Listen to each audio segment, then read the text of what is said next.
Let's look at electrician's salary in Belgium. The average salary of an electrician in Belgium is 54,700 US dollars a year. That is the average annual gross salary before tax. But after tax, you bring home $34,300. This leaves you with roughly $2,858 every month in take-home pay. While average electrician pay in smaller towns is modest, electrician wages in major hubs go up higher.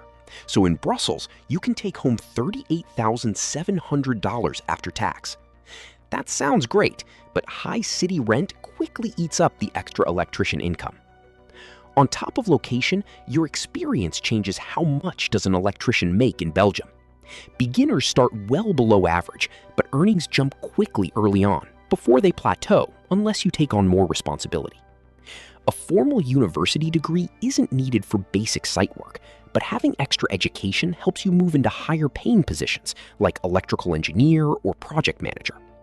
Finally, small local firms pay modest rates, whereas multinational employers pay substantially more.